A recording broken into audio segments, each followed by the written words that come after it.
There it goes. And we're on. There we go. There it is. Bada boom. Okay. Episode number 7 of the Dark Match. Oh, Lord. Oh, goddamn.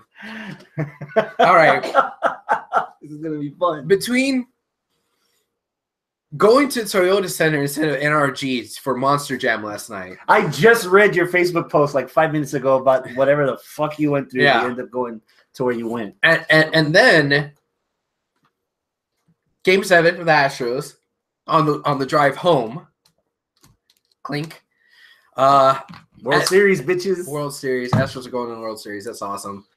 And then waking up today, having you come over, watching all of Lucha Underground. Well, Ultima Lucha Tres. Holy fuck. I'm spent. I'm stick a fork in me. I'm done. Well, see, the bad part is you're married now, so that excuse doesn't count tonight. Randy's still going to want some affection.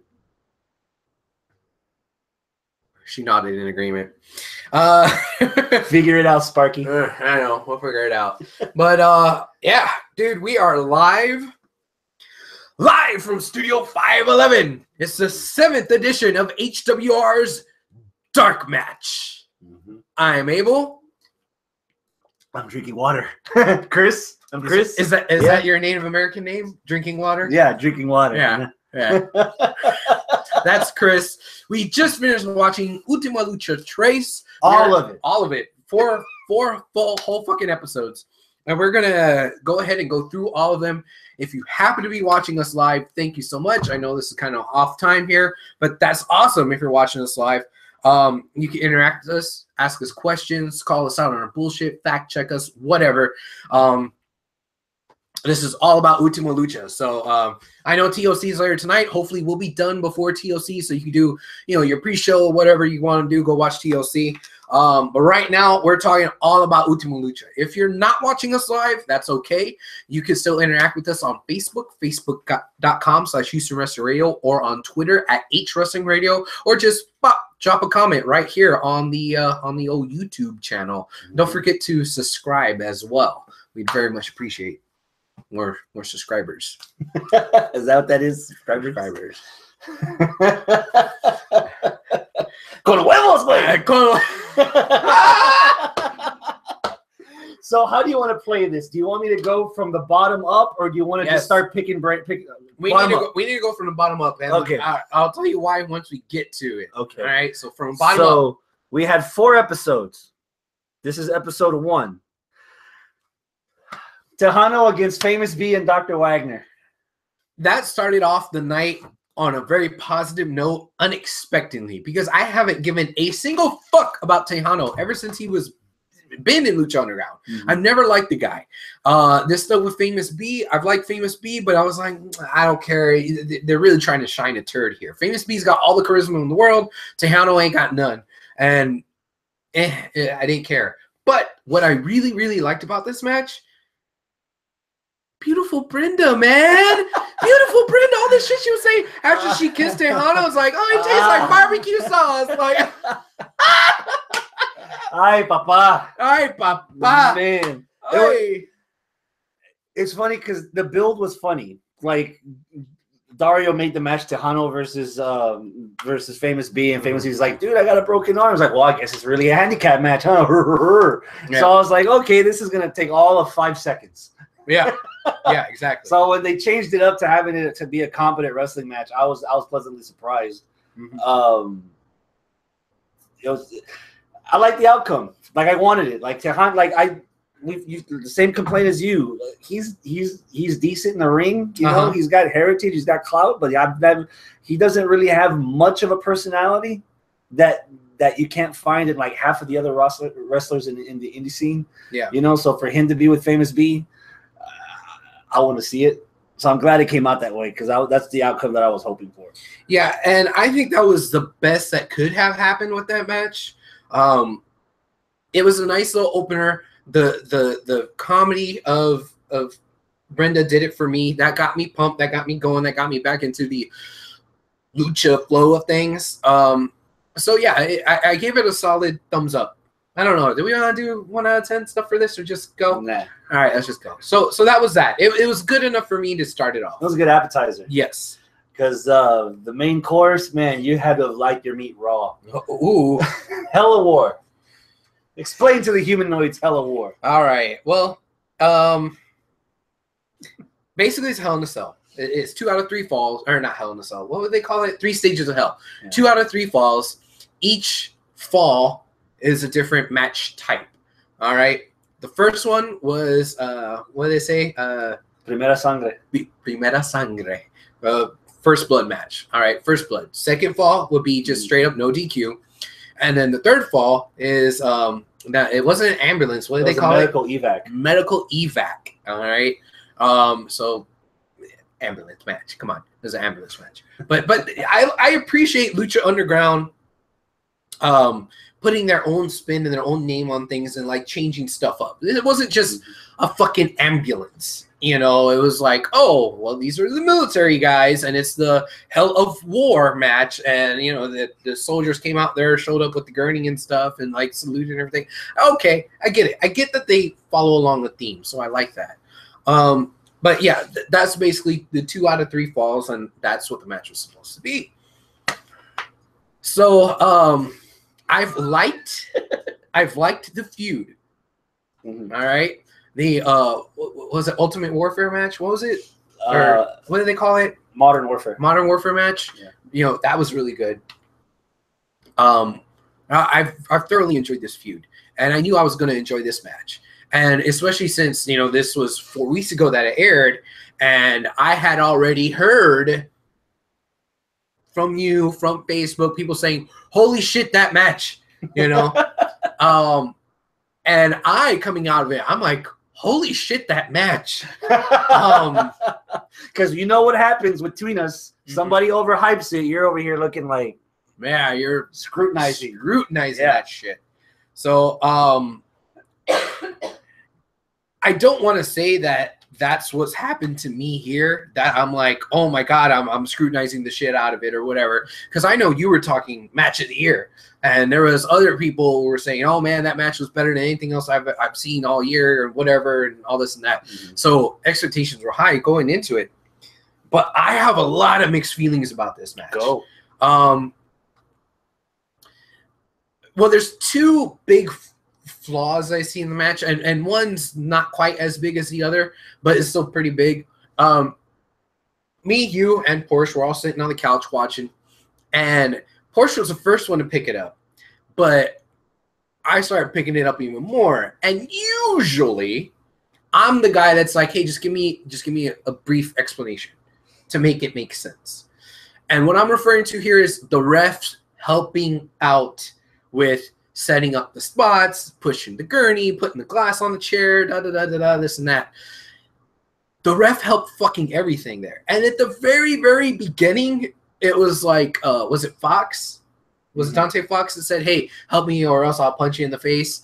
Okay, that kind of made sense for that first one, but other times, like, the ref was just helping without being threatened. When it was helping fucking Killshot, not Dante. When he was just helping just to be helpful in the destruction, and it didn't make sense in a kayfabe of a referee's mind traditionally in wrestling. Mm-hmm. So I really didn't like that about the match, and the fact that like it kept happening. It wasn't one time, and the one time was explained. It kept happening over and over and over and over. And that one explanation, that first time, I didn't feel fit all the rest. You know, so I didn't like that. So that's kind of like a big flaw of the match. But the other thing this is the thing that I'm like really grappling with here. The thing that I'm struggling with is just this sheer brutality of the match itself. I know that there's a market for it. I know that back in Attitude Era, when shit would happen that's fucking crazy, oh, flaming tables and all this and that, like, that was really cool back then. But even then, it was downplayed unless you watch some of the really super hardcore shit in Japan, or some really super hardcore shit that Terry Funk did even in the States. Combat Zone Wrestling. Or now in modern days, Combat Zone Wrestling. And I've never been a fan of that kind of stuff. Once you saw it kind of creeping into the mainstream of Wrestling Society X, where, oh, there's a tank full of piranhas, and there's like a pallet full of light tubes, and you got to crash through the light tube, and then I'm like, all right, dude, this is too much, and you're not at WrestleMania making millions and millions of dollars, where I could see, as you know, putting myself in the eyes of the performer, like, okay, yeah, all right. I'm doing this for 80,000 people live. I'm doing it for 5 million people at home. I'm not doing it for like a soccer team. As much as I like Lucha Underground, as much as I hope Lucha Underground wants to be that company that's that big and that well received, you're not right now. You know, how many people you got in the temple? 500 maybe. I would even go less than that. Yeah. You don't have thousands of people in the temple, and you don't have that many people watching, and you're doing stuff that's going to affect your career for the long haul.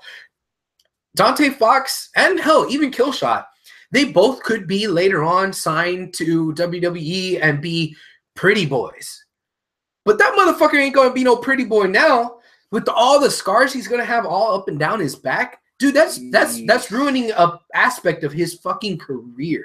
Yeah. So it kind of makes me question, dude, was it really worth it to do that? Like, when I was watching the match, I was like, oh shit, holy fuck, I can't believe it. Oh my God, it got me in the moment to pop at the surprise. But then was like, ooh, that's probably not Sugar Glass. Oh god damn, he's really fucking bleeding. Oh god damn, they're both really fucking bleeding. Holy shit. And I was like, did the piece of skin on the gurney kind of sealed it for you? It sealed it. I was already having that feeling before then. But it really makes me think, like, why should I care so much if they think it's okay? I mean, it's their career to cut short or not cut short, to grab the glory while they can. So it's not really my choice to make. And if they choose to do it, then maybe I should just sit back and enjoy the fucking brutality and the show of it all.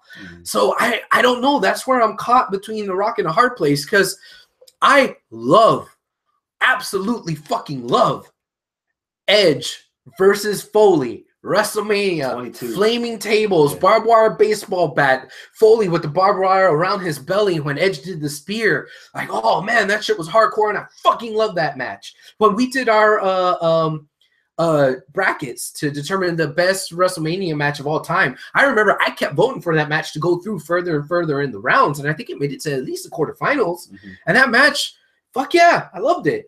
You know, I fucking love Mick Foley, and I know all the stupid shit he did. You know, so am I a bit of a hypocrite if I criticize these guys for doing it too? I don't know, and that's where I'm struggling here, because aside from the gruesome spots, the wrestling in between was fucking phenomenal. The wrestling in between, the moves that they were pulling off, the athleticism, the jumping from one corner to the other corner to do a shooting star press off of the top onto the floor. Holy fuck, man. That was amazing. Both of them being up on the top corner, AR Fox being on the apron, jumping up to the top rope, and then boom, Spanish fly off of the top. Holy shit, that was amazing. It was such a great fucking match that I want to elevate it to match of the year candidacy levels. But my struggle for the gruesomeness of it makes me want to not put it on. Let me help you out here. So you tell me. Let me help you out here. Hey Ryan, what's up? Thank you for being in the live chat. I would have that kind of feeling towards the Edge Foley match as opposed to this match. And I'll tell you why. Why? Because you mentioned it earlier. They have this history. The story's basically like 2 seasons old. Remember, we're carrying 2 seasons worth of storyline. I agree. Yeah. You know, the story's been developed. It's had a beginning. You've seen it evolve into where it got to Modern Warfare, and it evolved to where the fans started cheering Dante and kind of not Killshot so much, and that it wasn't finished. If we're either you look at the microcosm of this episode, or if you were to look at it as a whole, like we did today. Out of all the matches that they had, we even mentioned this in one of the main event matches in the last show. Is like, for a match with this kind of rivalry, you would expect blood. Somebody had that comment while we were watching that. Yeah. And I was expecting I was not expecting the level that we got, but I wasn't surprised that it went there because that's how good the story has been told between these two guys. That if it went that far, I don't have to suspend my disbelief. Like I've read the story enough that that's a plausible ending for me. You know, at least with Edge and Mick Foley, dude. Edge had lost the heavyweight title like in March. What the fuck was he doing wrestling Mick Foley in April at WrestleMania? And then after that, like nothing. Like there was really no reason for that to go that far. Mick Foley, Randy Orton. That was the whole Evolution rivalry against Mankind and against Mick. So that evolved in months before the Backlash match where Randy Orton got backdropped into thumbtacks and went through the hardcore stuff. So that for me, you can say like some of the shit that Orton and Cena did. That too. There's a long story for that to where you've built up and up and up and up to where you get to the final chapter of that story that it merits what you see. And I didn't have I was just like, there were parts where I was like, oh my God, this is fucking gross. But I understood why. Mm-hmm. I wasn't gripping with that in the moment that you were, as far as like, oh man, did it really need to go that far? Because I don't think any other match went that far. Well, I get what you're saying, that it had to go that far and that it fits going that far within the confines of the storyline. Mm-hmm. I get it, because Lucha Underground is more movie than it is fucking wrestling. I get it. But when it comes to the in-ring stuff, it's more wrestling than it is movie in terms of production, in terms of how you get it to do the thing. Like Terminator. I fucking love the Terminator movies. Guys getting blown in half and big holes, and then it regenerates just like nothing. And oh, the dude died by going down into the fucking lava with the thumbs up. Like, yeah, that shit's cool, and super violence, yay, violence. Yeah. But none of that shit was real. That was all, fucking CGI and the magic of Hollywood and them using fucking prosthetics and shit like that. This wasn't prosthetics. For Dante Fox to tell the story that the kayfabe called for, that the script called for, he did it to himself in real life. That's like if the actor for The Shining actually killed the people with the hatchet. If they were in a Jason movie and the fucking teenager was actually having sex and actually ran away and actually fell down and actually got stabbed to death. Well, that also goes back to a lot of actors that are now wanting to do their own stunts so that it looks authentic. Yeah, but still, stunts, that's Hollywood stunts. You're doing it with a fucking wire that has a harness and a pulley, and you do, okay, it's a stunt. But this wasn't a stunt. He actually went through glass, really cut up his back, was really bleeding profusely at the end of the first fall. Had to go through the rest of the match, 2 other falls, and then Killshot got his color in the second fall, and then the third fall, it was like, no, Killshot got his color in the first fall. Dante got his color in the second fall, I flip-flopped. And then we ended by Dante tasting glass like Killshot did. Oh my god! Oh fuck! That's why I gotta say the dude's playing the character, even though it makes sense in the confines of the storylines for the character. Yeah. It's like, dude, you're really doing that to yourself. Like, man, I don't know, dude. Like, that's why I'm struggling. And I wish you were convincing me more, because if I could forget about that fact, the wrestling was great. The story was great. The athleticism was great. The atmosphere was great. The commentary was great. Everything was great. And I want to fucking put it there on a match of the year list. That's the one part that like you said, that the clincher for you was the meat on the freaking gurney. The clincher for me was hearing Vampiro getting off on commentary, watching all the destruction in the beginning. Right. And then towards the end, Vampiro is like, you know what? Both of these guys are winners. Can we just stop the fucking match already? For a guy that's that masochistic, actually have sympathy for these two guys. That's what sealed it for me. That was very good commentary. Like, oh my god, that brought the whole thing home for me. Mm-hmm. Like if we were doing match of the week, that would in the moment when we were doing the episodes. If this was 3 weeks ago, this was definitely my match of the week, hands down. Okay. Like I even now watching it, I was doing to myself what we each do to each other. It's like I was paying attention. And for me, the flaw with the referee is like, well, I don't want to have to fucking tell the referee every time, hey, you better help me or I'm going to beat your ass. I don't want to repeat myself. I'm going to tell you once. Help me or I'm going to beat the shit out of you. So that's what happened. So for me, that was enough for me. I didn't really notice that part. I didn't really notice that much until the second time, because there's no different whether it's a ref or there's 8 different fucking people in a ladder match. There's always somebody there doing something to make sure somebody's building their record. Yeah, somebody's helping, holding stuff, or so that part it didn't stick to me that long. But as far as night 1 goes, that night 1 was the only one that I saw the next day from start to finish. Okay. Everything else I either saw in spots or I didn't see at all or didn't read about. Mm-hmm. So a lot of it was fresh to me. And walking out of that first episode, they raised that bar fucking high. Yeah. Really high. Man, I hate to sound like those guys back during the Attitude Era and right before the Attitude Era that used to say, well, that's not wrestling.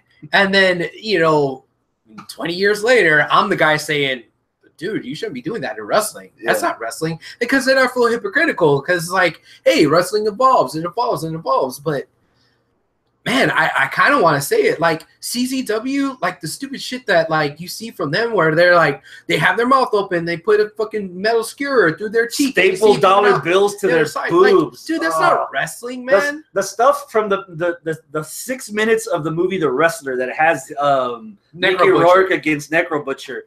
Even I would tell you, I don't consider that shit pro wrestling. I don't.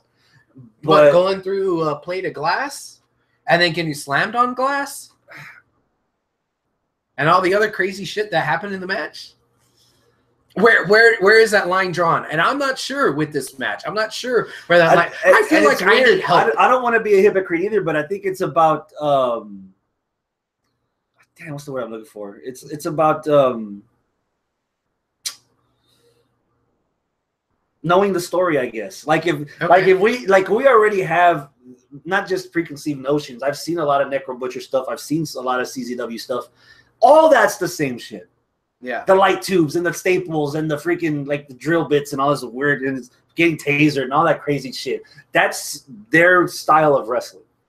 Yeah. So it's easy for me to label the stuff from like Necro Butcher stuff and light tubes and stuff as hardcore. This, it felt like they did the first thing that they did wasn't go grab the fucking glass. Like they wrestled, they had a match, they fought. They started from here and it escalated to where it got. As opposed to they had the chairs out there, they had all their weapons. After this, they already had the Modern Warfare match, which was brutal as fuck to start with. Yeah.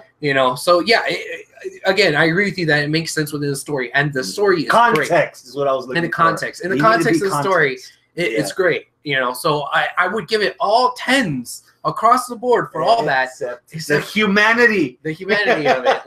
The humanity of not the character, but the humanity of the actor itself portraying the character, doing it to the real fucking human, to the real actor, or whatever you want to call it, worker, whatever, if you want to be a fucking stickler. Independent contractor. Yeah, whatever. But the real dude. The real dude has those real dude injuries that's going to leave real scars. That's going to affect his career and maybe getting work in the future. I mean, it worked for Sabu, but Sabu was an ugly motherfucker as is. But even then, he was blackballed by a lot of places because we don't want that guy. That guy is just a fucking, bloodhound, fucking, he can't work a real match. Yeah. He never got that respect, even though he was a really, really good fucking wrestler, but he also did the really stupid, crazy, death-defying shit, and that defined him as a character. And I'm afraid that somebody that was on the rise for being maybe the next AJ Styles, maybe the next generation's AJ Styles, rather, is going to be cut and be like, okay, forget him. He does too much stupid shit in the ring, And that kind of goes for both guys, not just Fox, but for Fox and Killshot. So I don't know. Guys, in the live chat, or if you're not live, you're watching this later, I need help on this. I need help to see what the rest of the wrestling world thinks about this and the brutality in this match and how it comes across in context of all the other brutal-ass matches that happen for no reason. All the fucking backyard shit that happens at falling off the roof of a building. Yeah, that was CZW, where they're on top of the building. They fell off into a truck bed that had two tables, one of them on fire, and a bunch of light poles underneath, or light bulbs underneath. Like, what the fuck's the point of that? Like, I didn't fucking approve of that shit. I mean, that's stupid. That's unsafe. Yeah. But is this right on the border? Is this past the border? Is it not past the border? Should it be match of the year worthy? I don't know. Guys, I need help. How does the rest of humanity and the rest of wrestling fans feel about this? Please tell me. Well, we'll transition because we're not done with these two guys. Episode 2 started off with a unique opportunity for somebody. Hold on. Ryan immediately says this. As to the violence, there's a reason why they don't do that stuff in WWE anymore. Okay. Yeah. All right. Go ahead.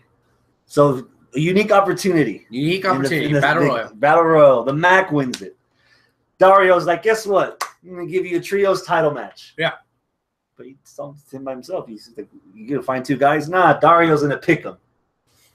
Fucking Dante Fox and Killshot, who just beat the shit out of each other, now have to team with the Mac against I forget what they're called, but it's it's Pindar, Reptile Tribe, Pindar, Luchasaurus, and Drago. Pindar, Vivora. There you go, Vivora and Drago. Mm-hmm. Yeah. Dude, after watching the fucking brutality of that first match, and then Dario coming out with this fucking maniacal laugh saying, yeah, you got a team with those 2. I marked out because, again, going back to the story, if I fucking forget all the rest of that stuff and just go back to the story, I'm like, Dario, you sick fuck. You know, and I loved it. Because that's exactly what the unique opportunities are. You win something badass, but there's a downside to it. And the downside is you got a team with 2 guys that presumably fucking hate each other, and they're presumably on their deathbeds. Yeah. So at least one of them. At least. First impression of Katrina's debut wrestling in Lucha Underground. Cool. I wasn't completely hyped for the match. Katrina doing what she did, all right, cool. She wasn't like a technical marvel. She wasn't, doing a whole lot of stuff that made me go, oh man, that's really impressive.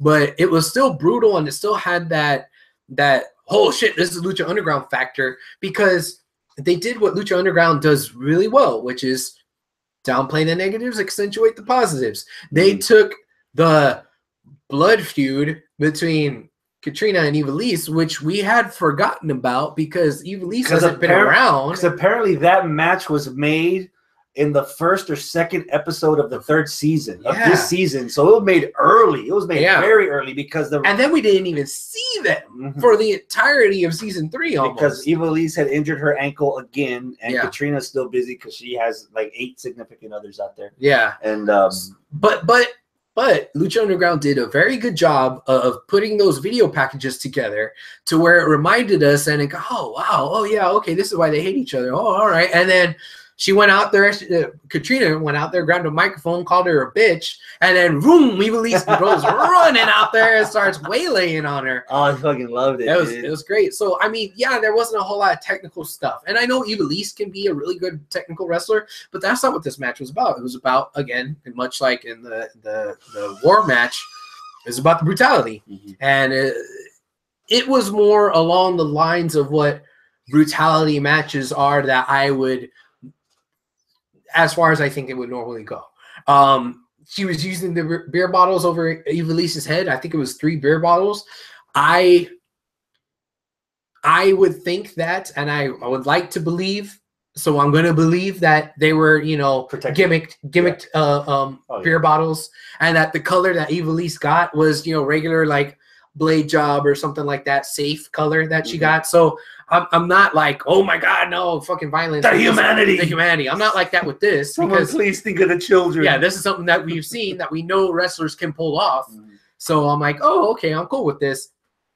But the jumping on hitting and doing the punches and the kicks and all that, it was good. So it was good. Yeah. Do you have anything to say about that, man? There's a rebellious charm to Ivelisse that I can't pinpoint. I don't know what it is about her, but her and her character, when she's on Lucha Underground television, you want to root for a girl like her. And Katrina just like ditching the whole wrestling like within 30 seconds and trying to go find inanimate objects because she can't beat her. Yeah. So it was entertaining. I liked what I saw. When she went into Dario's office and Dario looked, this is beautiful right here. Dario, you sick fuck. I think that's going to be an ongoing theme throughout this episode. Yes. And then we ended episode 2, hair versus mask. Okay. Can I rewind back to that same match again?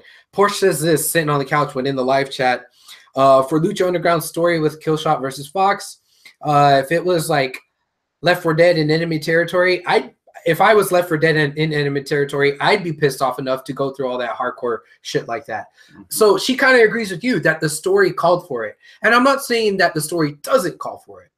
I get it that the story is there for them to be pissed off enough where it happens. But again, I would see that in a movie where, they could work their Hollywood magic to do the fucking shit, but not like the real life actors to do it for realsies, But that's where my fucking issue is. But yeah, basically Portia's agreeing with you. So give yourself a thumbs up for agreeing with you. Hair versus mask. She just gave me a look like she's typing something right now. So. Wait, hold on. What? Which one to say right now? Well, say what you want to say. Okay, well, Lucha Underground's always said we're a TV show first, wrestling show second. True. I get that. But in the production, okay, what she said was Lucha Underground is a TV show first and a wrestling show second. I get that. But TV shows and movies do their fucking brutality with prosthetics and CGI and not real shit. Like you watch the Talking Dead, like, hey, how'd you make that zombie look good? And they show the guy back in the production truck. Well, we took some red food dye and we mixed it with some gelatin and we put it on this prosthetic here, and that's how we made it look like his eyeball popped out. It's like not really for realsies. But the man who plays AR Fox really fucking bled his own real motherfucking blood. I honestly am surprised that you care that much about that. Why? Because it's fucking pro wrestling. It doesn't matter how much danger you put yourself in. You're always in danger when you're in wrestling. It doesn't matter what. Yeah. So I'm actually surprised that you're going that far. I mean, you have your reasons. I understand it completely. I think the argument that I want people to argue against me with is why go that far? No. Is it was their choice. Okay. That's the thing that'll make me shut my mouth. Hey, it was their choice to do it, and they said, yeah, I'm cool with it. What is their choice? Okay, then that's the argument to use against me. No. That's the one that I have no rebut for. I'm like, okay, well, he chose to do it himself. Okay, that's fine. Like, all right, he's a dumbass for doing it to himself. All right, fine. Fuck him. He's a dumbass. And the other thing is, if you also want to look at it business-wise, not to jump the gun, but there's going to be a lot of main-level guys that were in this smorgasbord that are not going to come back for season 4. That's true too. So if you're looking for somebody that says, hey, you know what, you can put the strap on, you can put the rocket on me, I could carry the company, this is how far I'm willing to go to prove it to you, then that also goes back to that's why they're making the decision on their own. Yeah. You can easily just say, you know what, nope. Yeah. Because see, I'm not a pro wrestler. The very idea. I've never been athletic enough, and I always have to have these glasses, and I've never been able to do anything. But I know that, like, from being friends on Facebook with a lot of pro wrestlers, one of the things that they'll say, and from even the history of our show, interviewing a lot of people, the mentality between the actual workers and people like us that aren't workers is that I remember something Steve DeMarco said one time. It's like, but you're not doing that shit to me. When they were talking about doing a certain move, I can't remember the specific move was that we were talking about. He's like, okay, that's cool, but he's not doing that shit to me. I got my career I got to worry about. Being backstage at DZW with other guys who, are trying to make it in the business and trying to achieve that balance of this is as far as we want to go right now so that we could get noticed, but also not get hurt. and you're trying to strike that balance, and then you see guys that are doing some insane shit that's gonna get them way fucking noticed, but they're good. They literally did hurt themselves. It's like, oh man, well, damn, that sucks for these guys that like are trying to like preserve themselves as athletes to not do that in front of smaller crowds, but then they get fucking frog jumped by these people that are willing to do the stupid unsafe shit. Well, shit, that means now I need to do the stupid unsafe shit. Well, it just the excuse that I always fall back on, the rebuttal I like to fall back on, is Steve Austin. Okay, what's that? Got dropped on his head SummerSlam 97. Good point. And he made the decision, hey, I can either take the surgery and be out for 2 years and lose my spot, knowing that I'm on the ascent towards like superstardom, right? Or I risk it, knowing what the risks are, and keep going to see how far I can go as opposed to how long I will last. Yeah. What's your priority? How far you're willing to go, or how long you're willing to last? And that goes back to your core. What you want to be rebutted is that it's the wrestler's choice. Okay. Then I have no argument against that. It's the wrestler's choice. Steve Austin got you? That. Yeah. Well, no, not the Steve Austin, just the thing that you said. It's the wrestler's choice. I'm like, all right, well, if he wants to be the dumbass, if he wants to be the dumbass to do that, fine. But if I'm a wrestler, he ain't giving that shit to me. Thank you, Steve DeMarco. Nice shout out there to Steve DeMarco. Who'd have thunk it? I was thinking after the first episode that I didn't think anything was going to top the Hell of War match because I had my expectations pretty high, and even then, it didn't just exceeded my expectations; it fucking eclipsed my expectations. Then we get to hair versus mask.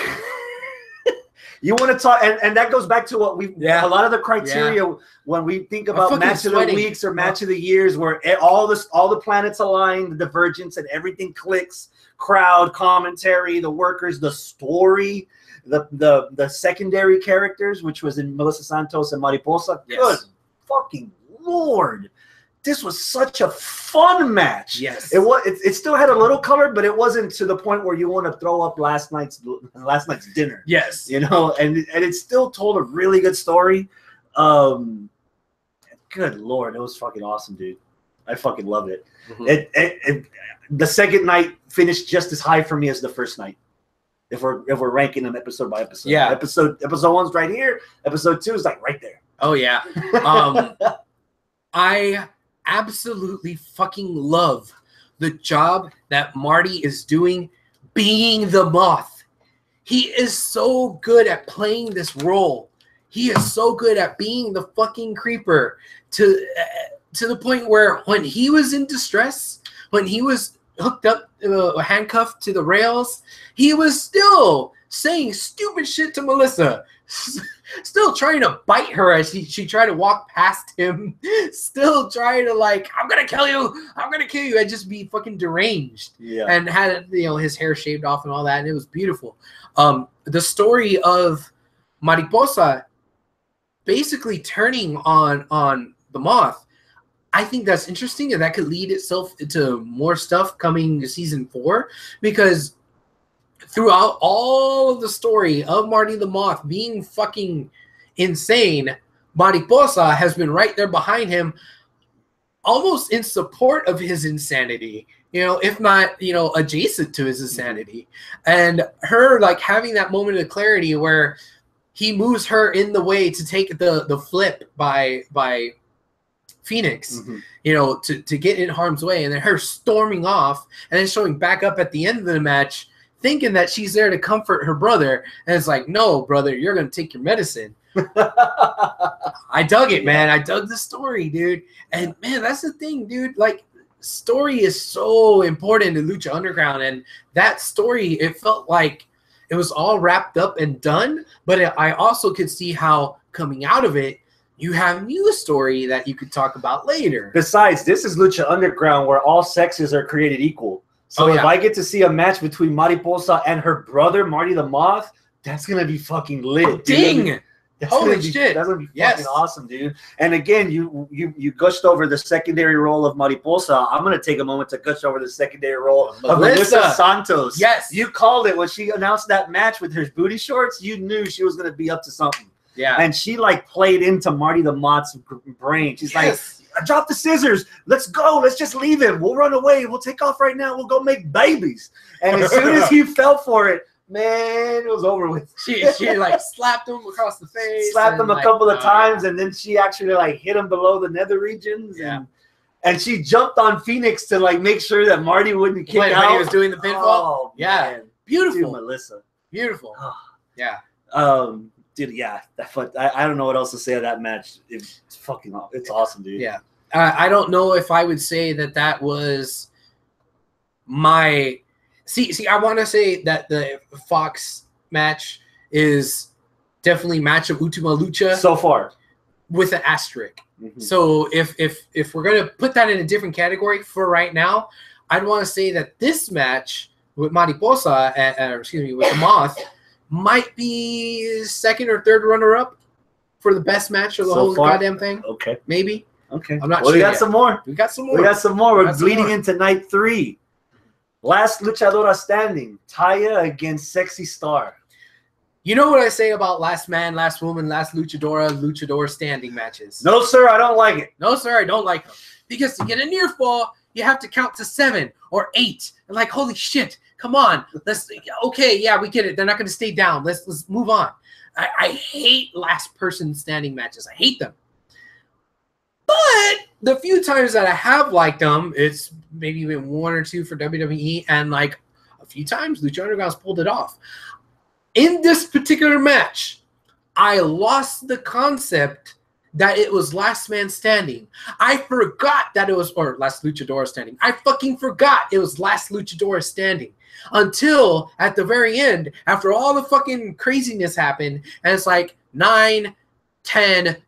It's oh shit, 10 count. Oh yeah, that's not a count out. That's the last luchador. Oh no, duh. Like I wasn't reminded about it constantly, how like WWE does, where it's like, all right, the ref's got to count 1. No, and then I punch you in the face and you fall, and already the ref's right there going, like, oh, 1. And like, oh god, and it's not like 1 per second. It's like 1. Wait 3 seconds. 2. Fucking fuck, man. But no, the cadence of the ref was quick enough to where it was like an actual 10 seconds. Yeah. And I didn't even realize it until they were already counting 9, 10. It's done. I'm like, oh, fuck. So I was able to enjoy, and I'm going to sound like Dario, the violence of the match without getting distracted by the flaws, the inherent flaws of last person standing matches. So big fucking kudos to them. Now, aside from the fact that it was Sexy Star and Taya, because let's face it, Sexy Star's kind of fallen from grace as far as wrestling fans are concerned. Like, I don't really care about her that much anymore now because, you know, I know that she's not going to be in Lucha Underground. And I'm pretty sure Taya's not going to be in Lucha Underground anymore. She's already on Impact, Taya Valkyrie. Yeah, and what Sexy Star did is not cool. Like, she shouldn't be hurting people on the realsies, you know. That's your word of the night? Yeah, I guess so. She shouldn't be hurting people, you know, and that's exactly what she did. And when she was confronted about it, she came up with this flimsy ass thing that didn't make any sense. So I'm like, you know what, fuck that. I don't want to support her anymore, you know. So like that kind of lowered my standards, lowered my interest. I didn't really care. All that being said, the match was still really fucking good. So yeah, hooray for lowered expectations and exceeding them. Okay, well, I'm sure you didn't have many expectations before the match started. Trios tag titles. What'd you think of the Trios tag titles? Porsche disagrees. She said, I tried to remove the controversy of Sexy Star out of my mind, but I couldn't give a flying flip about it. All right, I'm sorry, what? Trios tag title match. This was fun. It was fun. But this, while watching it and while watching the Hell of War match, you're reminded of the humanity. Well, see, I was still debating in my mind what I felt about that match. And I know you said that you asked me if seeing the piece of flesh on the gurney is the thing that solidified it for me. I think what further solidified it, like fucking rock solid solidified it. The back of Dante's back. Dante's back after the bandages fell off over the course of that match, and you see that dude's gonna have real life scars on his back. And his back was just fucking peppered with gashes and like tears, and it was nasty. And that just made me think, fuck, man, that's when I was like, dude, oh man, that's just disgusting. You know, it's like, damn, he's really gonna go through this with the rest of his life for a show that might have been canceled at the time when they recorded it, but they didn't really know. Well, it's like, gonna be on Netflix, so he'll be a legend forever. I guess so. You know, it's like, fuck, man. You know, so it's like, I'm gonna use that as a positive because right from the beginning, when Pindar tried to throw AR Fox on the ropes, AR Fox stopped. He didn't even want to hit the ropes. Yes. I've never seen that in pro wrestling, even in a hardcore match. That he sold it that hard that he doesn't even want to hit the ropes because he knows right off the bat he's gonna get hurt. Yep. You know, I want to say maybe 95% of the moves that Killshot and Dante were doing, after the impact of the move, they were selling their own injuries because they're shredded as fuck. That may not have been selling. That may have been for realsies. For realsies. Arnold's missing out. I know. Yeah, poor Arnold. And in the end, we got new trios tag champs. And hold on. What did I say immediately before the match? Right before the first bell started, I said, well, they being Mac and the two war guys, they can't win this because Lucha Underground's already done this where they've had trios champs be the fucking odd couple, the guys who don't get along. They can't have them win again. What happened? They won. They won. But it brought the story together. It's a brand new chapter. Now the war is over. And now the two combatants are actually on the same team. And they actually accepted each other. Even during the match, Dante's like cheering on Killshot, like, bitch, get the fuck up already so we can win and go home. It's like America and Japan. Yeah. You know, it's like, we're going to drop a fucking nuclear bomb on you. But, you know, give it 20, 30 years, and then we're going to be happy friends. Yeah. Once we realized how good sushi was, it's like, you're worth keeping. Yeah. And so, we got new trios tag champs, and Pindar got killed. Pindar did get killed. Yeah. But that was towards the end. Well, that was at the end of Ultima Lucha Tres number finale, 4. Yeah. That was the end of the 4th episode where Pindar got killed because of his insubordination. Mm-hmm. Basically, Cobra Moon said, here, use this, had some sort of foreign object, a chain or something. He's like, no, I'm going to do it myself. And that hesitation cost him the match. Yeah. So, and then he got killed for it because, you know, people get killed on Lucha Underground. Yeah. Which every time somebody's gotten killed on Lucha Underground, that's been in those weird-ass post-production things where it's obviously not in the middle of the ring. Somebody didn't go out there with the sword and really chop his head off in the middle of the fucking ring. Let it go. I'm just saying. Let it go. Gift of the Gods ladder match. Son of Havoc, Pentagon Dark. Was it too obvious that Pentagon was winning this? Or did you actually have a slither of optimism that I had a slither of optimism? Well, maybe more than a sliver. Maybe I thought maybe it was a 30-40% chance that Mad Dog was going to 30 to 40%. I thought so. It wasn't quite 50-50. I knew that that he was Son of Havoc was the underdog, but I was like, all right, there's a good chance that he might actually win this. So, you know, I'm going to enjoy this match for what it is. I mean, in hindsight, after watching all of it together and realizing that fucking Vampiro had this fucking elaborate plot all along, yeah, okay, it makes sense. But in the moment, I was like, yeah, why not give fucking Son of Havoc this thing, a big win over fucking Pentagon. Pentagon's not with Vampiro anymore. Pentagon's just kind of going to leave the company as we know it anyway. So, whatever, Give it to fucking Son of Havoc. Okay, cool. No. And so I was wrong. I was wrong, but I sat back and enjoyed the match. And I liked the match. And I was uncertain at times who was actually going to win the match. So it was pleasant. It was a pleasant surprise. I'm going to put it up there with the Marty the Moth match. I loved it a lot. And there was a lot of athleticism going on in the match. There was a lot of Ladders. This had the brutality that was a different kind of brutality, where it wasn't all about color. It wasn't all about cutting people open. It was about getting hit in the balls with ladders. Yeah, it was a more traditional kind of stuff that you would normally see, but it was just done to the point where you're like, oh, you know, and it was cool. The spectacle of it was still there, you know. So I enjoyed it.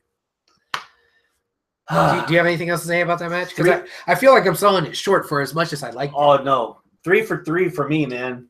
The main event of the first night, the main event of the second night, well, episodes, and then the main event of the third episode, they're all was like, man, there has to be a lull at some point going as good as they are so far. Before we go into night 4, is there anything in there that you want to add in there? Chat? No, they're just okay. Going off on their own stuff. 2-hour season finale. Oh, yes. After watching 2 hours and 15 minutes so far. Yeah. We started off with the steel cage match. Yes. Well, one steel cage match. Right. Because it didn't take long for Matanza to throw Dragon Azteca out the motherfucker. And Dragon Azteca won. But theoretically, because both feet hit the floor. Right. And for as fair as Dario is, despite the fact that he has his own agenda, sometimes he does things that goes against his own agenda in the thought of fairness, in the honor of fairness. I don't know, in the spirit of fairness, he'll do stuff that even goes against his own hidden agenda. This was probably the first time that I see him go against fairness for his own agenda. Yeah. That was the first time I've ever seen that. Like he's always had a very, very strong sense of his own agenda, but he's also had a stronger sense of fairness. And this was the first time I've seen it flipped, where he went out there as like, no, we're restarting this match. You didn't win. Get your ass back in the ring. Vampiro's explanation was flawless, though, because Vampiro's whole motto was Dragon Azteca did not escape. He was thrown out. He did not willingly get out. Yes. So therefore, he is not a winner. I'm actually siding with Dario, and I completely bought it too. I bought it. Damn, poor Dragon, dude. Dude, he got murdered. He got murdered. And then, before the corpse even hit the ground, freaking Black Lotus splashed from the top of the cage down to Azteca. Yeah. Oh man, that was beautiful. I know that there were a lot of loose ends with that storyline, right? There still are. Well, that's what I was gonna say. I think this particular storyline, the saga with the Black Lotus and Matanza and Rey Mysterio and Dragon Azteca Senior and Junior, and how Dario fits in on this, my head has been spinning a little bit as to what the hell's actually happening.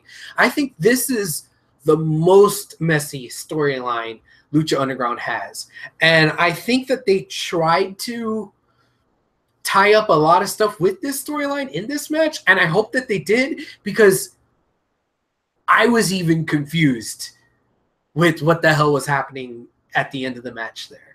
So I hope it's done. I think I got it. Oh, okay. It's not done. Okay. So Black Lotus is still under the impression that Dragon Azteca's father killed Black Lotus's father, so she's taking it out on Dragon Azteca and helping him by having him murdered by Matanza in the ring, in the cage, just for Cueto to let the cat out of the bag that, hey, yeah, I've been lying to you the whole time, which basically Dario's been behind the whole thing. Right. And but see, that's the thing, though. What was the whole thing? He's behind the murder of her father. Yeah, I know that. But, I mean, to what end? Why? Yes. Okay. That means you need to watch season 4. Oh. Okay. So yeah, after the steel cage matches, we had a triple threat match that turned out to be an elimination. Right. Gauntlet. Because Dario, in the interest of fairness, and said that, hey, we want to have a definitive winner because this gauntlet is muy importante. We need to have it elimination style. So I was happy about that. Not surprised that Jeremiah was the first one eliminated. Not surprised at all. But god damn, did he put up such a fight? Yeah, I want to know where he gets all that energy from, because he's constantly. Oh yeah, he's perpetual motion personified. I want to say that while I think Pentagon versus Son of Havoc and Phoenix versus Marty the Moth are probably right there. If we're putting aside the war match, I think those are right there with being like 2 and 3 or 3 and 2, whatever. This 3-way match, I was expecting it to be the best match. I was expecting it to be right there. But then it fell way shorter than I thought it would be. Really? And I wanted it to be there with those other two, if not number 1. But the same problem that I had with the war match happened in this particular match. With the glass. Oh, yeah. Same thing with the glass. Mil Muertes' arm looked like an awesome red tattoo, and then I realized, oh, wait a minute. He doesn't have a red tattoo. Not a red tattoo. But you know what it reminded me of? That made me, again, question whether or not I'm actually being fair to myself. Because, see, this is what I was doing as far as what I thought about the war match.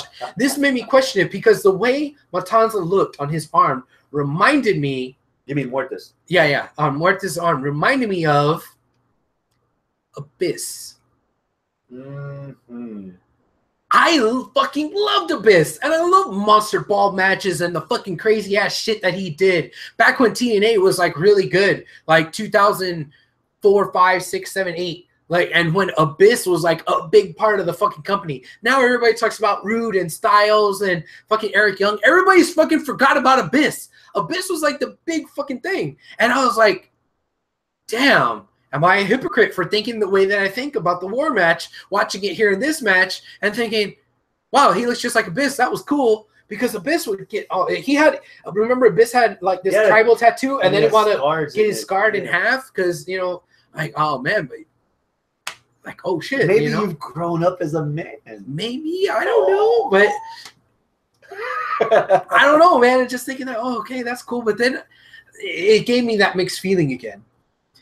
Then, what's his name? Jeremiah Crane coming out with the chopsticks or whatever you call it. Oh my God. Putting it into the top of Cage's dome. He stabbed Cage with a handful of like wooden skewers. And they then stuck in his head. And then he DDT'd him. And they still stuck in his head. And you could see the blood start to fall from Cage. Oh my God. And then that's when I went back. That dude kicked out. He kicked out, right? He kicked out. Oh. That's when I went back the other way and thought, man, this is some CZW bullshit that isn't going to propel anyone any higher than Lucha Underground. They're not going to get signed to New Japan. They're not going to get signed to WWE. People are going to look down on that and be like, why the fuck? You stupid ass fucking spot monkey, but I guess this wouldn't be a spot. You violence monkey. Like, why the hell are you doing that kind of shit? You know, like, dude. Oh man, so that brought me back around to the same thing. So like, I don't know. So that one, like, if I'm gonna put the war match and this match side by side, I would definitely say the war match because they did the spot with the glass first and they did it better and they did it twice. And I think the story was stronger in that feud. Yeah, it would have been in this triple threat bukkake for exactly. Yeah, for what's her face. And the gauntlet. While I think the gauntlet is a very important thing, I don't know why it's very important. I know it has something to do with the god inhabiting you, but did the god already inhabit Cage? I don't know. Just because he takes off the gauntlet, does that mean he's not inhabited anymore? Well, okay, Jeremiah was just trying to get into the pants of Katrina. So, all right, he's really doing all that just for some pussy? Like, dude, find some other pussy. But you know how old Katrina's pussy is in this story? Oh, they're very sweet juice. But in the end, what brought me back, the thing that made me mark out and you mark out is. So Mil Muertes wins this triple threat. He earns the gauntlet. Dario Cueto comes out with it. Katrina grabs it and she hands it to Mil, and he puts it on and he does his pose, and then He does his pose. I'm guessing the gauntlet. No, he does Roman Reigns' pose where he went down and he hit the center of the mat. Yeah, on the center of the and the lights. You hear a thundering sound. I was thinking it was from the gauntlet, and the lights went out. And then like half of the lights go back on, and it's King Cuerno beating the ever-loving shit out of both of them. Both of them. He grabs Katrina and just power slams Katrina like she ain't never been fucking power slammed before. He's like, rookie, you gonna learn today. Like, I ain't even least, bitch. Like, boom. Like, holy fuck. And his story, I have not forgotten. He is a game hunter. He has trophies on his wall. His biggest trophy now is the gauntlet. He took the gauntlet and ran. I think he doesn't know that the gauntlet has like all this power. I think he just thinks that, well, this is something important. Everybody wants it, so apparently it has value. Yeah, I have things of value up here. He didn't put it on. He did. He did, but at the end of the match. But at the end of the show, it's in a glass case, locked up on his wall, just as a fucking trophy.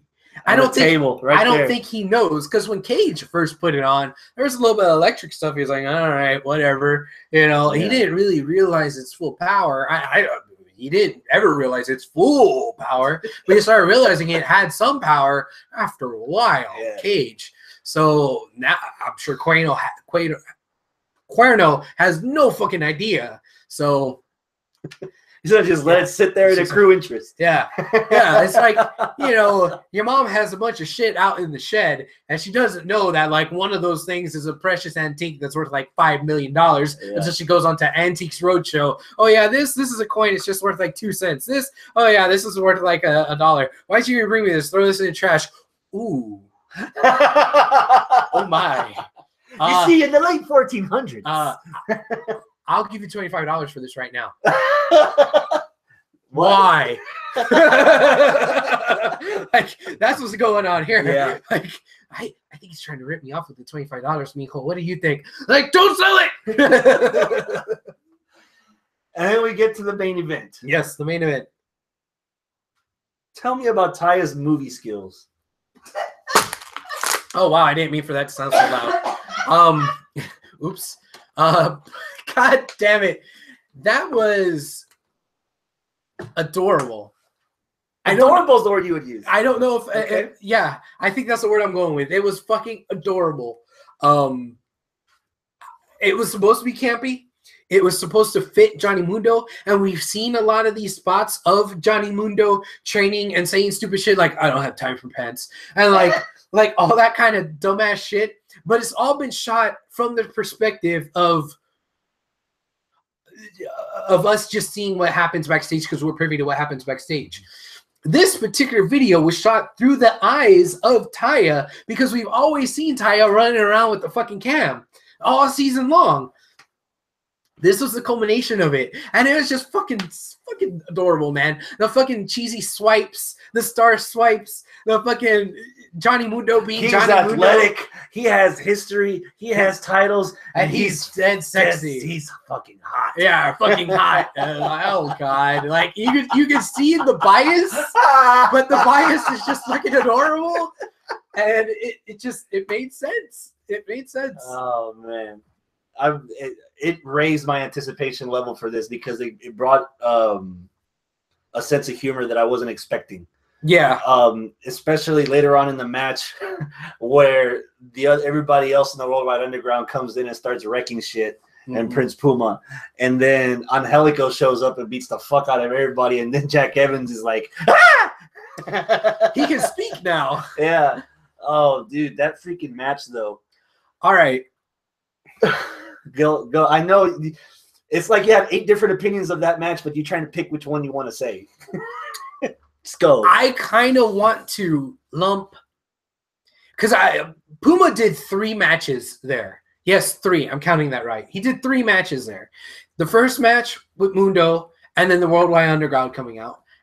After they got rid of the Worldwide Underground and Helico came back, the match seemed to have restarted. I know it wasn't officially restarted, but like in the pacing, the way the match, whatever, it felt like it was de facto restarted. So I feel like that was the second match. And then, of course, the third match was him against Pentagon.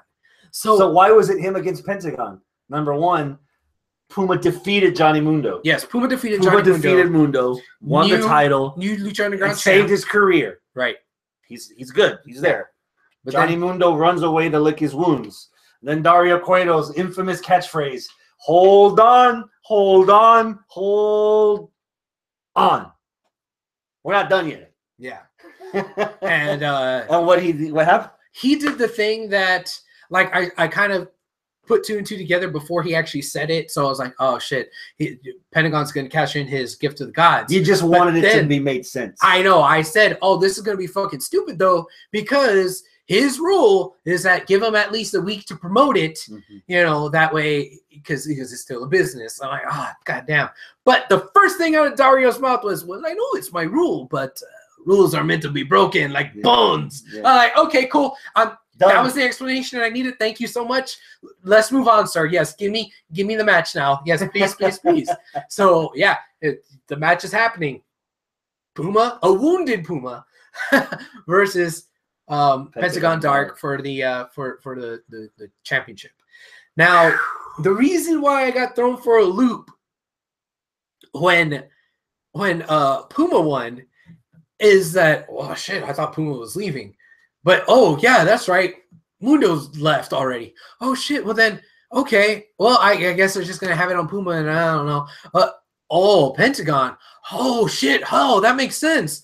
Wait, no. Pentagon's leaving, too. What the fuck? So I was like this again. Like, I didn't know how to predict it, because I couldn't rely on my Smarky insider knowledge on it, because all of them were in the same fucking boat where they're leaving. Even when Dario said it's not just the title match, one person's leaving this match champion, the other one's leaving the temple forever. It's still career versus career for the title. And even then, I know they're all gone. So what the fuck's gonna happen? So yeah, I didn't know. I had no idea. No idea. Oh, dude, and you can, and then what even threw the wrench even more, what I was not expecting in this match. 3 minutes in, Pentagon breaks Prince Puma's arm. Right from the jump. Dude, he had been through whooping from Johnny Mundo, whooping from the Worldwide Underground. More whooping from Mundo. Now he's surprised that the match is happening, and already, boom, you're one arm short. One arm short. And then the medic comes out, and like, get the hell out of here, medic. Just give me your bag of goodies. And it was just tape. He just wrapped tape around his arm because, yeah, tape fixes broken arms. Yeah, and he taped up his arm.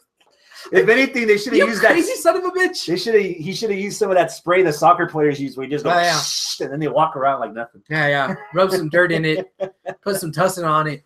Oh man! And even still, the near falls and the spots. Yes. Afterwards, yes, Portia's right. Afterwards, Stryker did say that it was perhaps a dislocation. Okay, because Stryker's a doctor from the commentary, and he can see the angle, right? Well, that's the thing about it too. I could suspend the disbelief there, because you could say, "Oh, it's a broken arm," but no one really knows if it's a broken arm until you get in the back and you see a medic. So, if whatever happened to his arm right then and there happened to his arm, it could have been a broken arm, it could have been a dislocation, it could have just been a hyperextension, could have been a sprain. We don't know. It's just, ow, it hurts. So, I can believe that he just wrapped his arm and kept going, because, oh, damn, maybe it's not a broken arm. Oh, he's still competing, but, oh, it hurts a lot. So I'm okay with that explanation there. So, yeah, I'm willing to give that a pass, especially if Stryker said it himself. It's like, oh, maybe it's just a dislocation. Yeah. But, dude, that happening from jump on that match, oh my God. And I really didn't know where to go with this. I really didn't know. Is Puma going to fucking overcome the odds? Because he already overcome the odds in my mind 2 other matches. Is he going to overcome the odds here? Holy shit. I don't know. I was so invested, and I was so fucking mind blown by what was happening. And half of the match, you're laying there on the couch going like this. Yes. I don't know how I can do this, so I'm gonna tell this to you. If we want to say, match of Ultima Lucha, and if everybody's hell There's bent, 2 separate title matches, and you're hell bent on it being the war match, okay, fine. But dude, can we just count all the stuff that Puma did at the end all together? No, because I don't think you can have one without the other. well, you can't have one without the other. But and I don't know which one to pick. All you need is context. For example, we overrode the New Japan match from Wrestle Kingdom. That's Kenny Omega versus Okada #1. We replaced it with Kenny Omega Okada #3 from the G1 Climax, and you didn't have to watch the entire G1 Climax. 30 seconds from commentary, bruises, the bandages from Okada, the Omega limping around. You know that these fuckers have been through an entire tournament, the entire month, and they're both beat to shit. And you can tell and you can already tell. All you need is a nice 30-second description, just like you say. So it's 2 separate matches. You pick one or the other. I don't know which one to pick then, because if I have to pick between the two, the better match in ring. There's more action. The better match in ring wise is the stuff with Mundo. The better story. Oh my God, story is with Pentagon Dark. It just depends what you covet more. Well, how do you feel if you had to pick between the two? If I had to pick between that's hard, dude. You know what? Oh, so you give me shit for saying it's hard, and then you say no. The problem is, I'm gonna tell you exactly why you're struggling. Okay. Because you and I are big Cero Miedo fans. So is everybody in that goddamn temple. Oh, dude, ole, Cero Miedo. Dude, I'm going to be completely biased and say that I would pick the Pentagon Prince Puma match because I'm a huge fucking Pentagon mark. I've been watching the show for 3 seasons and wondering when the fuck are you going to pull this trigger with Pentagon Dark, you know? But again, on top of that I was not expecting this match to happen the way it happened. I wasn't expecting Prince Puma's arm to get damaged that soon, and then the story of him fighting out of freaking Pentagon's finisher moves, him actually using some of Pentagon's moves, then going back, dude, it's not just the bias in me that's picking this, the story enhanced everything. Dude, the story of Vampiro putting himself out there to have been the mastermind of it all of it, the whole fucking thing, the whole reason why, like, he brainwashed Puma, not because he thought Puma should be the successor to Pentagon, but he brainwashed Puma to build him up to be the lamb to slaughter for fucking Pentagon so that Pentagon could have the title, all for him to not be the guy in charge and for him to have a master too? What the fuck? What the hell is happening here? That's where the mind fuck comes in, where there's so many layers to the story, and you're already invested in the characters. Even before fucking Lucha Underground, when you told me 3 months before they started taping these shows that Vampiro was going to be on commentary, I'm in. So this goes back to like late 90s WCW Vampiro, the evolution of his character from a pro wrestler to a commentator to a manager to a teacher to a student, because he's still a student. Apparently he has someone to look up to. Yeah, you know, who the hell is this guy? I don't know what the fuck that was, but god damn. I was so mind fucked by the end of it all. Like, and this is before we go to the special credits. This is just at the end of the match. Puma's ready to kill Pentagon with the 630. Yeah. Vampiro's cheering him on just to pull Pentagon Dark out of the way. Oh, and Matt Striker going fucking crazy. Matt Striker telling me, "Don't sit next to me. I'll get a kid from over here to do commentary with me. Go fuck yourself. Fuck you." Yeah. Like, holy like everybody was playing their part to a T. Yeah. And then him raising freaking Mr. Smith raising Pentagon Dark's hand at the end of the whole thing. Oh my god. Oh, I don't care how many times I see it. I will never get tired of seeing the package pile driver the way Pentagon Dark does it. He hit the ropes, took the 2 steps, and took the little leap of faith. And I forgot about the package pile driver in the match with Son of Havoc. Package pile driver on top of the chairs. The folded out chairs. You were complaining, going, "Oh, there's a lot of setup in this spot. I wonder what the fuck they're gonna do." Yeah, and the ladder was right in front of us. So I was thinking somebody was gonna fall on it. So when Son of Havoc was trying to do something to him and he countered with that package, we were both like, "Oh, done." It was unexpected and it was crazy. Yeah. Man, I don't know which one to pick because again, the better wrestling match was Puma versus Mundo, but the better story, mindfuck, emotional roller coaster match is Puma versus Puma versus Pentagon Dark. Yeah. So, dude, I don't know which one to go with, but that's welcome. That's all if you give a fuck about the asterisk that I'm putting on the front of the war match. Even regardless, that's a good problem to have because that just sums up why we like Lucha so much is that there's always options that you don't have to have one person in charge of the entire brand. Half of that roster you can literally. This is again like our appreciation for Mario the Moth. He's a 2-bit guy when he first got there, and he's main eventing these episodes. And we're walking away going, dude, that guy could be like a big piece of the foundation of that company. If they decide to do something with it. He was a guy who wasn't tough enough, who got injured, who thought everybody thought he was supposed to win it, but WWE was like, he's injured, fuck the guy, and didn't even sign him. And now he's like, whoa, what the fuck? WWE really fucked up on letting him go. You know, and for such a big guy, he's kind of like Mac. For such a big guy, goddamn, he's agile. Yeah. Damn. You think about it, if you separated these into 4 different episodes, out of those 4 episodes, is what they did. You have 7 different guys main eventing that episode, and all 7 of those guys, true, because Pentagon main evented twice. All 7 of those guys are worthy to have either one of those title belts. Yeah, there. And that's saying something from a roster that's really isn't that thick. It's maybe what 25, 30 people tops, and that's including the women. For as good as everything was, since I'm having such hard time picking stuff, I feel like I'm doing it a disservice to not pick one thing to be represented at the end of the year. You know, because at the end of the year, we do our year in review episode and we say this is the match of the year. You know, but this show. Well, this collection of shows that we've treated pretty much like a pay-per-view, watching it all together, I feel like something needs to be represented because it was so good, top to bottom. This is probably the best thing that was out there this year. But I can't pick one thing to say. I don't even know if I can either. And that goes back to what we feel of the product. I mean, it's easier for us to have match of the years from WWE or NXT. Because we're so inundated with content from them that you can filter out what's the really good stuff, and then like what somebody said it on Lucha Underground, the 1% of the 1%. That was Mundo. Like you could easily figure out the 1% of the 1% from WWE and NXT. To a lesser extent, New Japan, if you were into it enough. Right. But Lucha Underground, dude, every other week it's something.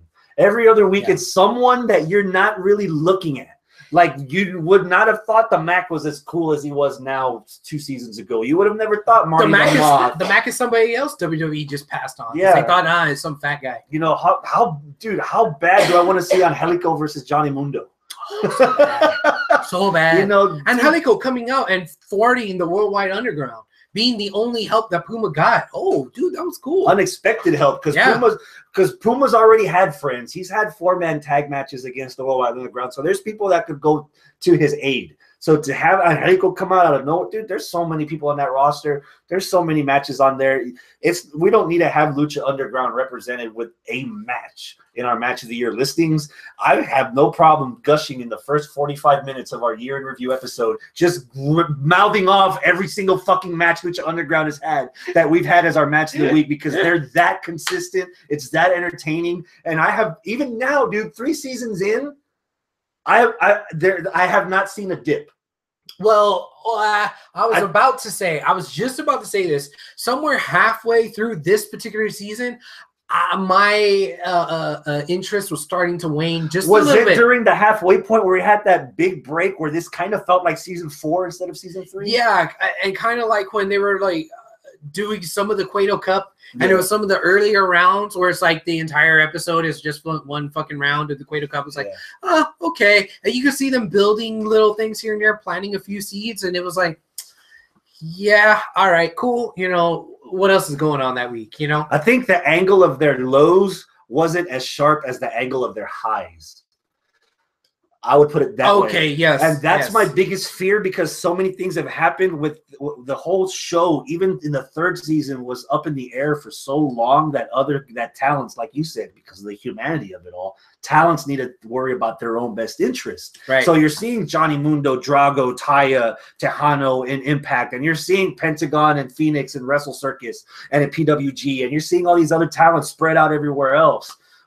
Dante Fox and Desmond Xavier, where I'm worried that a dip that is going to be as sharp as the rise Lucha's been having is going to start in season 4 because I don't know what. Yeah, the hell you don't know who's going to have. still be around. Like season 4 could literally just be like this. Yeah. If there is a season 4, I mean, if okay, why not just end it on a on. high note? We're like starting to sound like we're wrapping stuff up and getting out of here. But no, we need to talk about all the end credit stuff. Dario fucking Cueto is dead. What? He got killed by the 7-Up guy. Yeah, he got killed by Godfrey, the guy that represents the secret society that he's a part of that wants the gods to come back to Earth. I didn't realize a comedian could look so fucking deadly. Yeah, like, I know. He has a really good poker face. Yes. And he basically said, "Oh, you're off the hook for the gauntlet because you're going to be dead." Like, okay, so the gauntlet didn't get him killed. What got him killed? And it's weird because in Walking Dead, once somebody starts to kind of change their character just a little bit and you see them become a little bit more compassionate, that's when they die.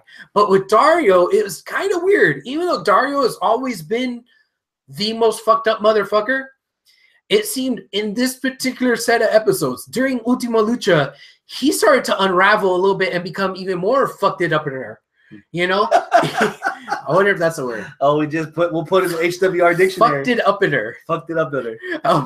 Because, you know, like I said, the thing with Dragon Azteca, he, not in the interest of fairness, in the interest of his own best interest, restarted the match. You know, a counter for that was the whole Pentagon story, because Pentagon literally called out Dario's like, as soon as I beat Gift of the Gods, then I'm gonna be champion, and then I'm gonna come after. I'm gonna have one more bone to break, and it's gonna be yours. But, so why would Dario actually help out a guy that's looking to end him? Exactly. So there's times. So maybe that's why that Godfrey guy fucking killed him. Maybe Pentagon's the key. Maybe Pentagon's the key. And see, that's the other thing. There's like, during season 1 and season 2, there was general insidiousness. Yeah. And even like in the beginning of season 3, there's general insidiousness. But now you could kind of see that there's layers of evil and there's different evil that's at play.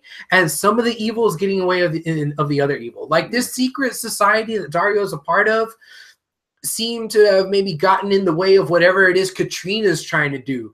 The means to the ends with Katrina. And we still don't know what the means to the ends of Katrina and the sister. Fucking cop is. Yeah, her sister. That's like, what the hell? What's their agenda? And then there's like the secret society. But then there's, what the fuck is Vampiro doing? And Vampiro is the one that has all the power because he has the title. So who's outdoing who and who's playing who? Did the secret society kill Dario basically because the secret society knows, hey, you just handed over all the power to the other evil faction that we're trying to out evil, so you fucked us up, so now you die. Like, what? So I don't know. So there's plenty more questions to go into season 4.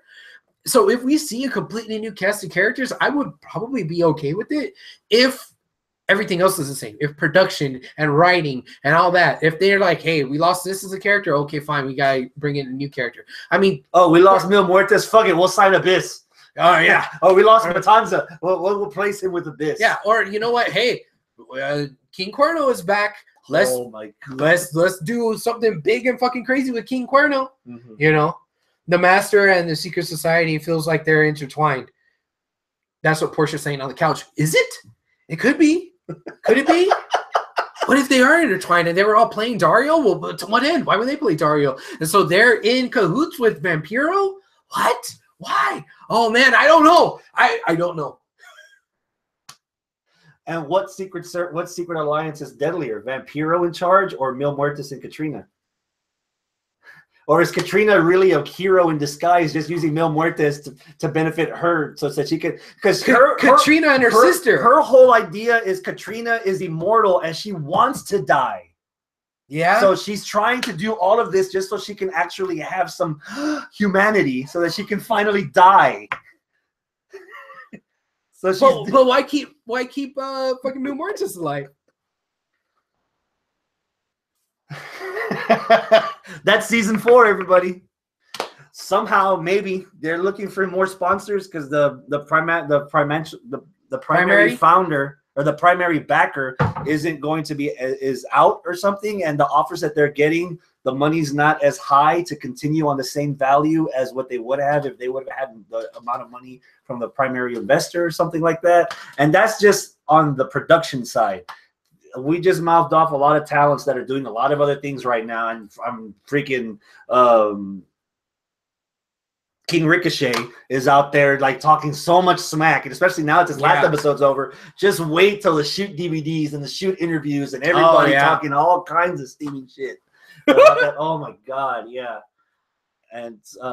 And now that Global Force, whatever the fuck that company wants to call itself, the one with the bird, probably get Impact now. They have a partnership with AAA. So is this gonna bleed in? Are we gonna get Lucha Underground characters not backing them? Yeah. So like, does that mean Tejano's gone? Yeah. So what? I don't have a goddamn clue, dude.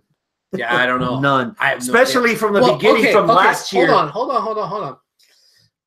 We've talked about positive equity with Lucha Underground in the past, and most of the time when we're talking about that, we're talking about the characters and whether or not they're going to do stupid shit with their characters, right? But Lucha Underground had a way of finding people that we didn't know who the fuck they were and making them stars. Famous B, Matanza himself. Matanza was a fucking nobody. Mr. Cisco came out of nowhere. Shit, what's his name? At the end of the day, a lot of people. Can you replace Dragon Azteca? Can you replace talents like Johnny Mundo, like King Ricochet, like Pentagon Jr., Pentagon Dark, whatever you want to call them? Can you replace talents like that? Especially when they're weaved in the storyline with so much weight of the brand. And then I don't know. So we're gonna start season 4 with a champion that is no longer. How do you write out Pentagon Dark if he's no longer affiliated with the company and he's your heavyweight champion? I got you.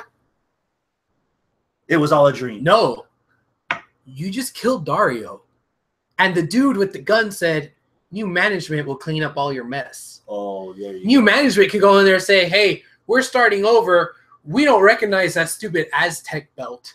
Here's a new belt. You guys fight for this, and oh, by the way, here's our guys, this and that, and so and this new guy. That's how you fucking hit the reset button. That's what NWA did with Lone Star. That's what NWA's done with a lot of other independent companies. They come in and say, "Oh, this so-and-so regional championship, don't worry about that. Here's the NWA North American title, the NWA Mid-South title, the NWA whatever." Did you continue watching Impact Wrestling after AJ Styles, Samoa Joe, Christopher Daniels, Eric Young left the company? Hell, fuck no. Are you going to continue, or will you have a desire to continue watching Lucha Underground with Pentagon Dark, Johnny Mundo, Prince Puma? I will give it a shot. I will, because what did I just say? The positive equity that Lucha Underground has. All this fucking shit with people leaving, it's all been with the fucking drama with the wrestlers. We haven't heard anything about drama with production, writers. Fucking Robert Rodriguez isn't going anywhere. It's his fucking company and his fucking TV show. You know, his fucking channel. He ain't going nowhere. So, yeah, if all that is still there, and they just pluck different wrestlers from obscurity and throw a fucking lucha mask on them and give them a different name, they might be able to fucking pull it off. Okay. That's what they did with Mad Dog. He was M-Dog 20 or whatever. Oh, no, your son of Havoc. We're going to put a fucking mask on you. You know? And boom, you got a new luchador. That's your own fucking IP. Mm-hmm. I bet they could do it. Just raid some of the indies that WWE hasn't gotten their fingers on yet, and they could do it. For next thing you know, fucking Mysterious Q will be fucking in Lucha Underground. you never know. Yeah. Okay. That's that. Ultima Lucha Tres. What's your match of the night? God damn it, Chris. I don't know. If you want to go pure wrestling perspective, I'd have to say Johnny versus Puma. If we're going to go storyline perspective, we got to go with Puma versus Pentagon Dark. Dude, but if we're taking away I'm still torn between Puma and Pentagon Dark and the front runner that I had from the very beginning, the War match. And if I somehow get convinced that I'm being a fucking irrational person with the actual real injuries aspect of it, then hands down it's going to be the Art of War match or Hell of War match. I'm going to try to persuade you a little bit because right here on this special edition episode, I am willing to put this on our match of the year candidacy list, the Hell of War match. And if you want a match to represent Lucha Underground on this list further, because we have Mariposa versus Sexy Star, if you want something from this show to be represented on that match of the year list, your option is there, Hell of War. Because I am giving my thumbs up right now that if we could, Hell of War is on that match of the year list. Well, then what we do in these types of situations is we normally turn it over to the people. Uh-oh. People, what do you say? Is the Hell of War match worthy of being match of the year, being the best match out of all of Ultima Lucha Tres? And am I being irrational by putting the asterisk on it? Should I not have a problem? Are my problems that I bring up valid? What's your pick if it's not Hell of War? If it's not the Hell of War match, tell us what it is. Should any other match maybe be considered for match of the year? I don't know. You tell us. Am I wrong? Is Chris right? Think it over. We'll talk to you on Wednesday. Yeah, because I don't know. And Arnold didn't watch it. Arnold's never been that big of a fan of Lucha Underground, even though we tried to get him into it. It's kind of like me with comic books. He's still halfway through season 1 on Netflix. I just don't know where to fucking start when it comes to comic books. I understand that with Arnold, damn, that's a lot to get through to just catch up. So I understand why he got discouraged. Yeah. So I don't know. They're already at the 100th episode mark. In 3 seasons, Lucha Underground's already at 100 episodes. Yeah. So it's going to take him a while. Porsche says that I'm irrational. Okay. Yeah, but you live with it. You know better. That's why. All right. Yeah, so we'll see. That's it. That's the show. That's it. That's the show. Hit us up on Facebook, facebook.com/Houston Wrestling Radio, or on Twitter at HWrestling Radio, or just leave your comment here on the YouTube in the comments right here. And we'll know. And then hopefully by Wednesday, maybe we'll have a better yes, no, because when it comes to our year in review match, it's gonna be all of us. It'll at least be me. You should also be Arnold. If I could try to wrangle Scott and Travis over here, sure, why not? And then we're all gonna watch our match of the year candidates and then pick a match of the year. So this should be something all of us agree on. I know if Arnold can't agree on it, all right, well then. Whatever. Well, this is independent to just us two and anybody that's watching. So we'll come back to this and hopefully on Wednesday's episode, and hopefully we'll have a decision. Yeah. But if not, dude, right now between Raw, SmackDown, NXT, dude, trying to watch ROH, trying to watch New Japan. This is literally quality over quantity again. Yes. Even at the lows of this season have been higher or just as good as any of the highs that WWE consistently has given us. I agree. So, yeah, I have no problem blowing my load in the first 20, 30 minutes of our match of the year, end of the year episode, just gushing over how I wished. A lot less time to blow your load. Well, I've been working on it. Oh. You see, I pinch myself here so that my attention goes to here, and I forget that this is busy. Yes. Yeah. All right. That's why I'm covered in scars. Oh God. So you didn't go through a plate of glass? No, I upgraded. I have a barbed wire mattress. Oh, I see. All right. Go enjoy TLC or as best as you can after watching Ultima Lucha. I know it's going to be a hard act for us to follow. Finn, AJ. Yeah, that's the other thing too. When we did our prediction show, it was when nobody had meningitis. Yeah. Now with all the fucking you know, but that's a different show for a different time. Unfortunately, That's we can't Wednesday. cover it. Yeah, That's the first thing we're going to talk about on Wednesday. Yeah, Wednesday before we even go into the matches, because I have a lot to say about the meningitis. Oh yeah, all right. yeah. So go. Listerine gets it all out. Go enjoy some TLC, y'all. Adios, my friends. Keep it classy. Get the fuck out of here.